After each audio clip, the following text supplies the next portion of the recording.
Bien dans mon immeuble, avec Loiselet et Desgremont présente. Sud Radio, les incontournables de la copropriété. Thomas Binet, Philippe David.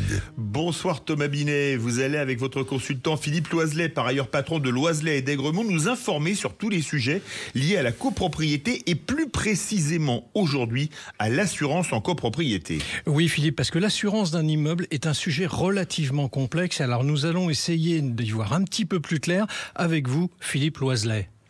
Effectivement, c'est pourquoi nous nous limiterons à deux aspects de ce sujet.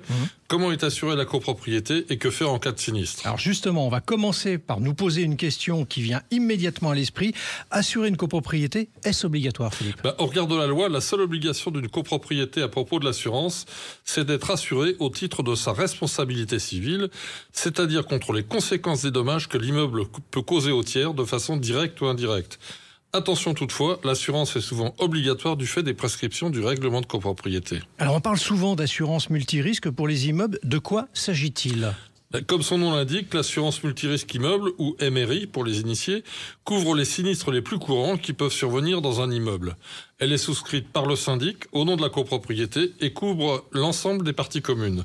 Outre la responsabilité civile obligatoire, la MRI couvre les dommages subis par le bâtiment. Mais alors du coup, quelles sont les garanties les plus courantes ? Les risques les plus souvent couverts sont souvent avant tout liés aux conséquences des dommages que l'immeuble peut causer aux tiers de façon directe ou indirecte, comme ceux causés par l'immeuble ou par son personnel à un tiers, comme une tuile qui tombe du toit et blesse une personne ou endommage un véhicule.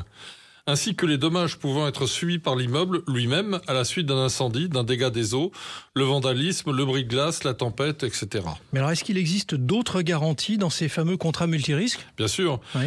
La plupart de ces contrats incluent des garanties telles que les dommages électriques, notamment ceux causés par un appareil en surtension, les frais de recherche de fuite, les conséquences d'un dégât des eaux ou la responsabilité civile du conseil syndical. Alors on évoque parfois le terme d'intercalaire. De quoi s'agit-il ? Les courtiers spécialisés en assurance des immeubles disposent de ce document qu'ils ont rédigé et mis au point et qui définit les conditions particulières du contrat de base. Joint aux conditions générales standards de la compagnie, après discussion et négociation avec cette dernière, il élargit et personnalise les garanties au bénéfice de l'assuré. Alors Philippe, venons-en aux assurances que les copropriétaires et les locataires doivent prévoir justement. Parallèlement à l'assurance de l'immeuble, les occupants doivent également assurer leur logement. Le minimum obligatoire est là encore l'assurance responsabilité civile. Ainsi, en cas de sinistre ayant eu lieu dans son logement, l'occupant est couvert si des dommages sont causés dans les parties communes de l'immeuble ou chez un voisin.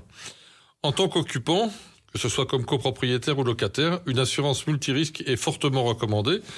En plus de couvrir sa responsabilité civile, ce type de contrat protège également le logement en cas d'incendie, de dégâts des eaux, de vol ou encore de catastrophes naturelles. Alors justement Philippe, pour terminer l'assurance en copropriété, pouvez-vous nous donner un ordre d'idée de prix pour assurer un immeuble ?